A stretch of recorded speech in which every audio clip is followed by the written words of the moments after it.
बहुत पुरानी बात है। एलोरा नाम का एक राज्य था। उस राज्य की भव्यता और सुंदरता इतनी थी कि उसके प्रमाण उसके महल देते थे।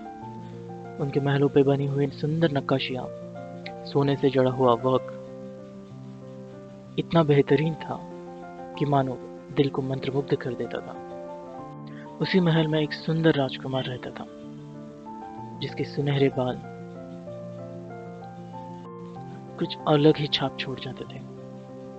एक दिन शांत सूर्यास्त के समय वह अपनी बालकनी में बैठ के सूर्यास्त का आनंद उठा रहा था। तभी उसने एक क्रिस्टल को देखा, और जैसे ही उसने हाथ में लिया, वह क्रिस्टल में एक राजकुमारी दिखने लगी। और वो राजकुमारी बोलने लगी कि हे इथन, मुझे बचाओ, मुझ पे खतरा मंडरा रहा है। केवल आप ही हैं जो मुझे बचा सकते हैं और मेरा ये प्राचीन अभिशाप तोड़ सकते हैं। इथन तो पहले चौंक गया। उसे समझ में ही नहीं आया कि ये हो क्या रहा है, पर फिर भी उसने दृढ़ निश्चय के साथ बोला, डरो मत, मैं तुम्हें बचाने आ रहा हूँ।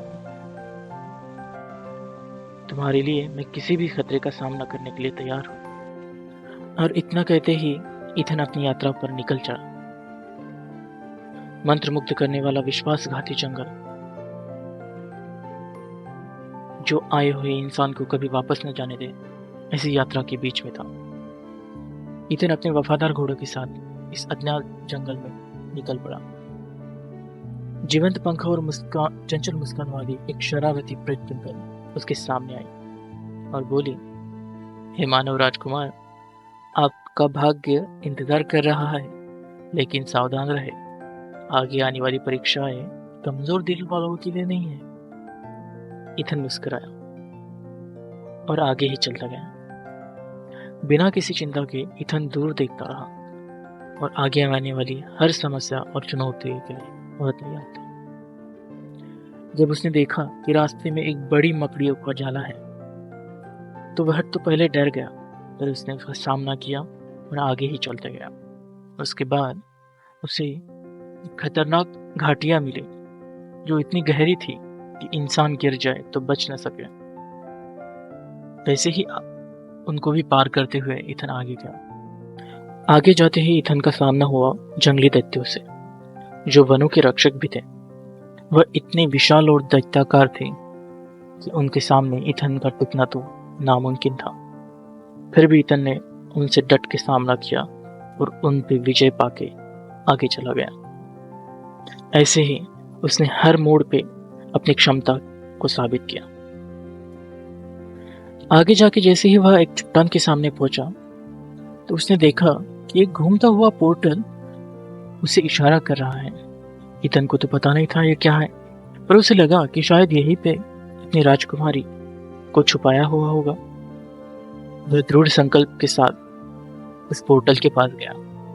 इथन डर रहा था क्या वह इस पोर्टल में जाए या न जाए, पर उसने देखा कि प्रिंसेस को मदद की जरूरत है और वह बिना झिझक अंदर चला गया। जैसे ही इथन अंदर गया, उसने देखा कि यहाँ पे तो सब रंग उड़ रहे हैं और जमीन घूम रही है। न जाने कैसा महल है, हर तरफ बस शरारतें ही चल रही है। लेकिन इन सारी कठिनाइयों में भी उन जादुई प्राणियों ने उसकी सहायता की। यूनिकॉर्न, एक शरारती ट्विकल और परिया, इन सब की मदद से वह जेल के प्रवेश द्वार तक पहुंच गया और जेल तोड़ने के लिए जो पहेलियां थी वह उसने सॉल्व कर ली। वह जैसे ही अंदर गया, उसने देखा कि एक क्रिस्टल के पिंजरे में प्रिंसेस को बंदी बनाया हुआ है। उसकी सुंदरता दुख के कारण थोड़ी सी धुंधली हो गई थी, पर फिर भी प्रिंसेस बहुत सुंदर लग रही थी। इथन को देखते ही प्रिंसेस बोली, इथन, तुम आ गए। तुमने मेरे लिए इन सारी कठिनाइयों का सामना किया। चलो, अब हम मिलकर इस अभिशाप को तोड़ते हैं। पर इथन ने कहा, मुझे तो पता ही नहीं है इस श्राप को कैसे तोड़ा जाता है। तो राजकुमारी ने बताया कि तुम्हारे पास जो मानिक जड़ित एक खंजर है, जो तुम्हारे परिवार की विरासत है, उसी से ही ये श्राप तोड़ा जा सकता है। इथन ने देखा कि अपने कमर में बंधा हुआ वो खंजर उसने जैसे ही बाहर निकाला और पिंजरे पे मारा, वह पिंजरा टूट गया और प्रिंसेस बाहर आ गई। दोनों ने एक दूसरे को गले लगाया और बहुत खुश हुए। इथन बोला, हे राजकुमारी, मैं तुम्हें वचन देता हूँ कि मैं तुम्हारी हमेशा रक्षा करूंगा। और इतना कहते ही दोनों ने एक दूसरे को गले लगाया और वापस पोर्टल की तरफ निकल पड़े। जैसे ही राजकुमारी अपने साम्राज्य में वापस लौटे, चारों ओर खुशियां छाने लगी। लोग जश्न मनाने लगे। चारों ओर खुशियों की मानो एक लहर सी छा गई। एक दिन राजकुमारी अपनी बालकनी में